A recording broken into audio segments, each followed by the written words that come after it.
This is Paul. Yeah. hmm The intangible right to honest services. Yes. hmm Now, there is this problem. Yes.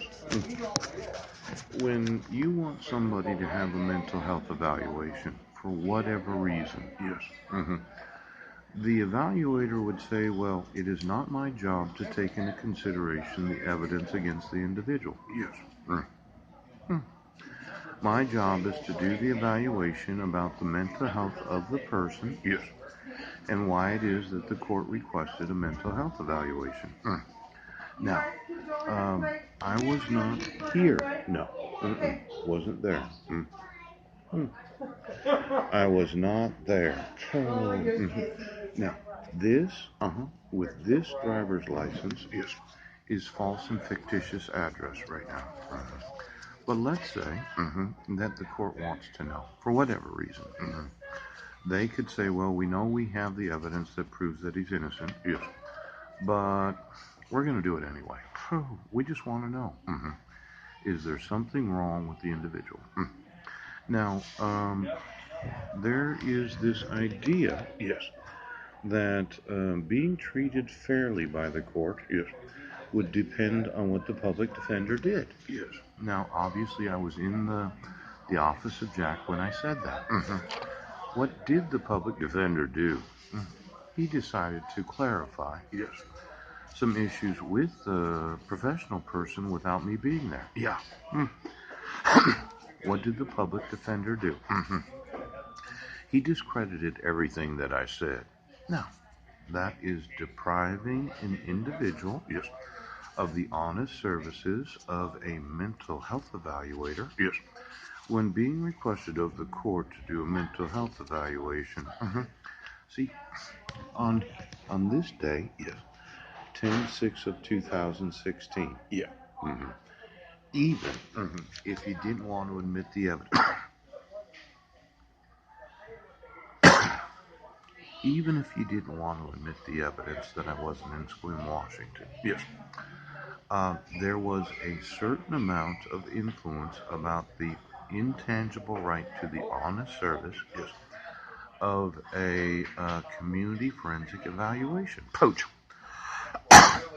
Now, interview of the defendant at his defense attorney's office, 5/10 of 2018. Approximately 1 hour, Yes. and Jack Range was present for this evaluation. You ask me, what do you think's going to happen? Coach. It depends on what my public defender does. Yes. What did my public defender do? He discredited everything that I said. That's what it says.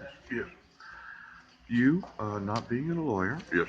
wanted some clarification about what Paul Budnick said in the presence Yes. of his public defender. Yes. Now, here's what happened. I left, Yes. and you had a discussion with Jack Range. Yes. Yes. Yes. You needed to clarify some of Mr. Budnick's statements when I was not in the room. Mr. Range informed me that the violation of the Women's Act Yes.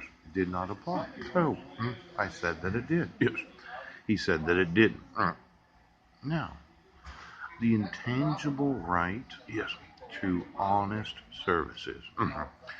For you to inform the professional person Yes. that I had paranoid delusions Yes. that suggested a detachment from reality, which would likely lead him to misinterpret the motivations of others, Yes. including his attorney. Yes. In my part of the evaluation when I was there, Yes. she asked me Yes. what I thought, if I thought I would be treated fairly by the court. I said it depended on what the public defender did. Yes. I believed I could show evidence I wasn't there on June 16th of 2017. When I wasn't there, I was deprived Yes. of the honest services of the mental health evaluator. Now, you can see in this, you asked me Yes. while I was in Jack Range's office. Yes. sue individuals he believed were not enforcing child abuse laws. Yes. Or Matthew Shepard laws. These are hate crimes. Yes. Now, I left, Yes. and then you had a discussion with my public defender right now. In that discussion, he completely discredited everything that I said as the defendant. Page 5 of 7, page 6 of 7. 5 of 7, 6 of 7. Now, I have talked about Yes. this idea of hate crime right now. Let's say I sued you. I can go through every mental health evaluation Yes. of every individual where the court said, well, we're not so sure that he has it all upstairs. Yes. But the scheme or artifice to defraud foul includes a scheme or artifice to deprive another, known as the defendant, Yes. of the intangible right of the honest services of a mental health evaluator.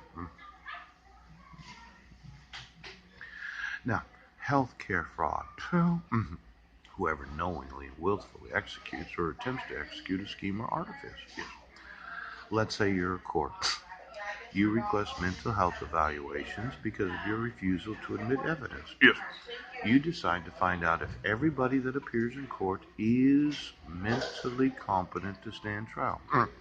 That's every arrest in every police department. See, there is a healthcare fraud Yes. in requesting mental health evaluations Yes. where you would say the individual is crazy. Yes. Yes. And we have to do this. Yes. And we have to spend the taxpayer funds on mental health evaluations. Yes. Because we do not want to try those that we have the evidence to prove that they are innocent. Yes.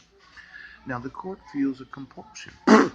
We have to make sure that every individual arrested is mentally competent to stand trial before presenting evidence of them being guilty or not guilty. Yes. Before presenting any evidence or witnesses on their behalf. Let's go ahead. So that we can make sure that every citizen that we arrest is mentally competent to stand trial before evidence or witnesses. You understand how it works? Yes. Now, I would say it's a health care fraud